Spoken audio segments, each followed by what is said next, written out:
I've been running this apple orchard since 2009 and I've learned a lot. I will show you the fastest way to make natural applesauce.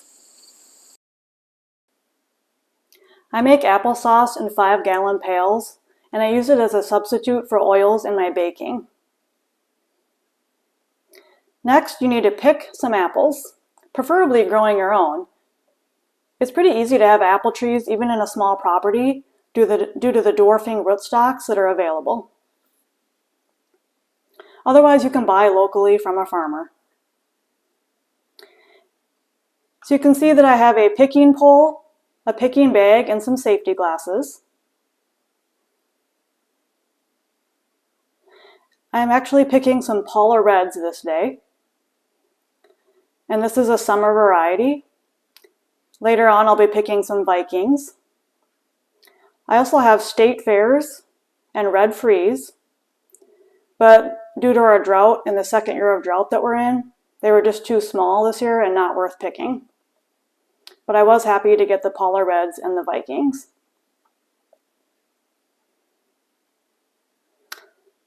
So I did this on a Sunday afternoon, and I think I ended up with about 5 crates of Paula Reds. They look really pretty. Next, we're in the house, and I have a crate of Vikings, and we need to wash the apples. So go ahead and drop them in a bowl of clean water in your sink, and we're going to rinse them off. And then we're going to start slicing the apples with an apple slicer.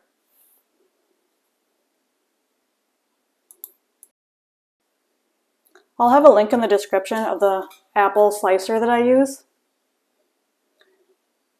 What's cool about this method is we're not going to be peeling the skin off the apple because we're using a sauce maker.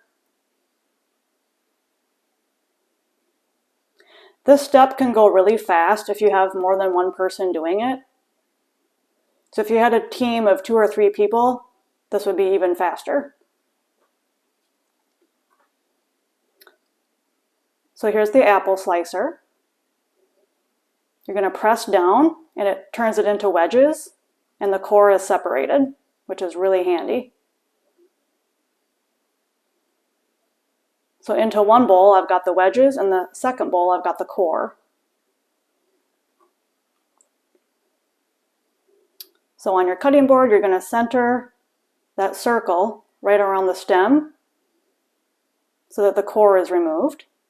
Use your thumbs, and you're going to press on the core and press upward, and that way it'll separate.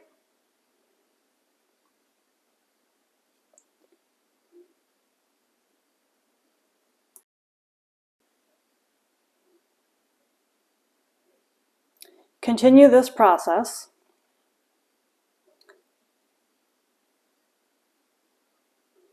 Now, I'm doing this slow for demonstration purposes in the video, but in real life you can do this at a much faster speed.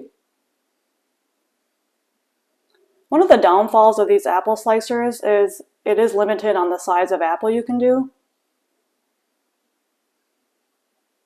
So if you inspect your apples, if you see anything, any blemishes or signs of disease, go ahead and toss those with the cores.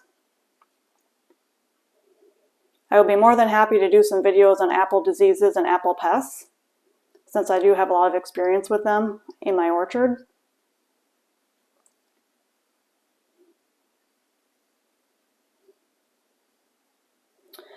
So the cores can be fed to chickens or other animals, or it can go into your compost pile, which will ultimately end up in my garden.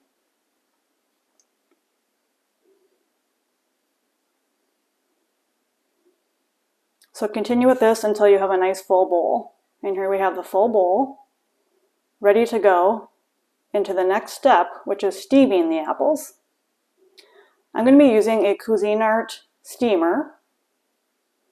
This is the fastest way to cook the apples. So you're going to fill water in the bottom of the stock pot, just enough so that it goes to the bottom of the basket, but you don't want the water going up into the basket. So it's probably an inch or so, it's not very much. And now you can dump your apple wedges into the steamer basket.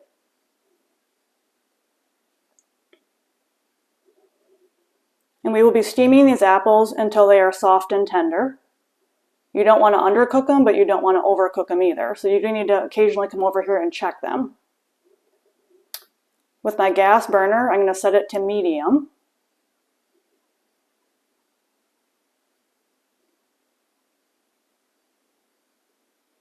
Next, we will be using the Weston tomato press and sauce maker. This thing is wonderful and makes the job a lot easier. I'll have a link in the description. You do need to allow the apples to cool down a little bit before putting them through the press. You can see here that they're still steaming a little bit. And this is, of the process, this is the slower part, is waiting for them to cool down. So you want to go and continue to slice more apples up as you're waiting for them to cool.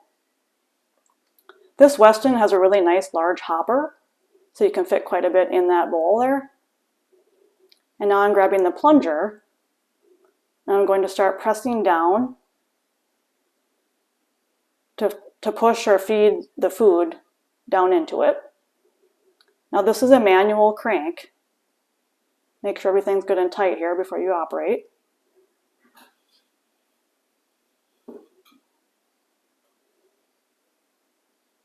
So as you can see, the sauce is going to start coming through the screen and down the chute.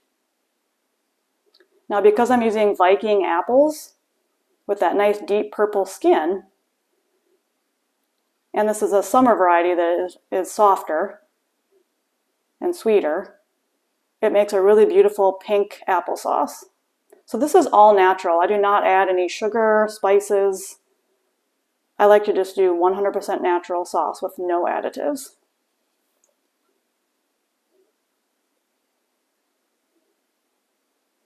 You do get quite a bit of a workout when you're cranking that crank all weekend long.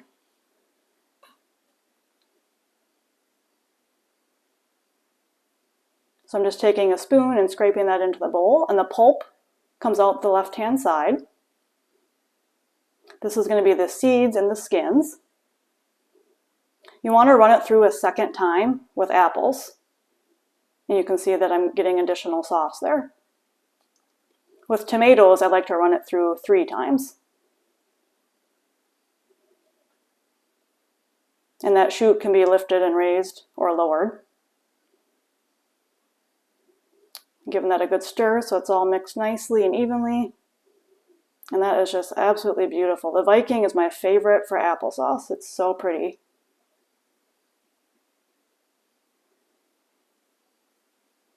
So here I am, and I'm going to do some Paula Reds here. So the Paula Red in comparison is going to have more white. The flesh is more white, but there's still just a tinge of pink in there as well. Again, this is another summer variety, so the variety of apple is going to make a difference on what kind of sauce you have.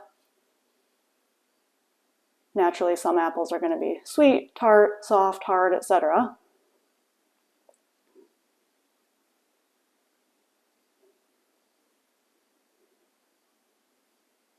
If you don't cook the apples enough, it's going to be harder to push through. And if you overcook them, it gets really watery, and that can actually be difficult to push through as well. I'm giving this a good stir. You can see how pretty the Paula Red sauce looks. So I'm feeding the pulp through a second time because, as you can see here, you will get additional food, and it would be rather wasteful if you only ran it through once.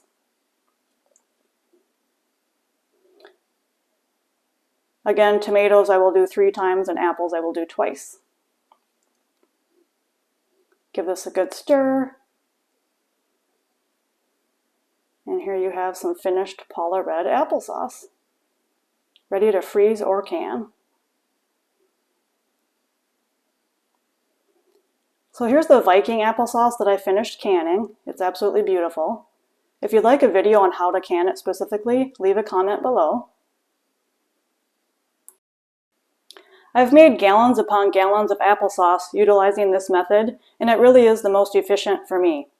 I hope that I've inspired you to give it a try yourself. If you would like to see any videos on additional apple orchard topics, such as orchard management, pests and diseases, or cooking with apples, leave a comment below. Thanks for watching.